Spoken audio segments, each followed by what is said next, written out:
A very good morning to my dear teachers, honorable principal sir and respected chief guests. I, Zamzam Shoaib of class 11B from St. Anthony Senior Secondary School. I am here today to present a famous speech by Martin Luther King, American activist for social rights for slaves in America in 1963. 5 years ago, a great American in whose symbolic shadow we stand today signed the Emancipation Proclamation. This momentous decree is a great beacon light of hope to millions of Negro slaves who had been seared in the flames of withering injustice. It came as a joyous daybreak at the end of the long night of their captivity. But 100 years later, the Negro is still not free. 100 years later, the life of the Negro is badly crippled by the manacles of segregation and chains of discriminations.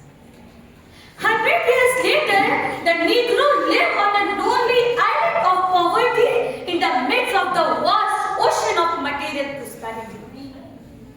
100 years later, the Negro is still languished in the corners of American society and finds himself exiled in his own land. So, we have come here today to dramatize a shameful condition. When the architects of our republic wrote the magnificent words of our constitution and declaration of independence, they were signing a promissory note on which all the American was to fall ill.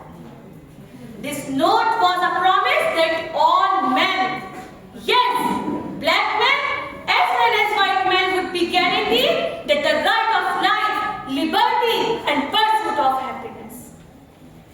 We cannot walk alone, and as we walk, we must make the pledge that we shall always march ahead. We cannot turn back.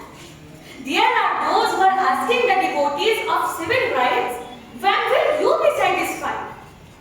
We can never be satisfied as long as the Negro is the victim of the unspeakable horrors of the police brutality. We can never be satisfied until justice rolls down like a waters and righteousness like a muddy stream. No, we are not satisfied and we will be not satisfied. I say to you today, my friends, even though we face the difficulties of today and tomorrow, I still have a dream.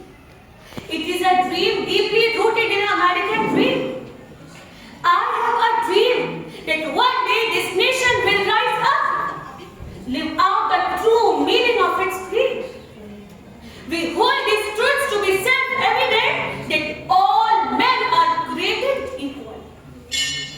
I have a dream that one day sons of former slaves and the sons of former slaves owners will be able to sit down together at the table of brotherhood. I have a dream that my 4 little children will live in a nation where they will not be judged by their color of skin, but by the content of their character.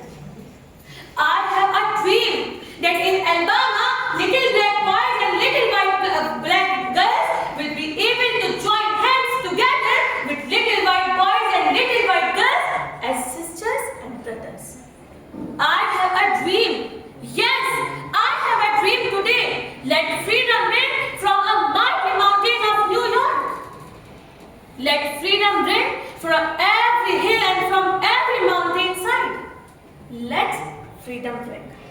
And when we allow freedom to ring, we will be able to join hands together and sing, free at last, great God mighty, we are free at last. Thank you so much.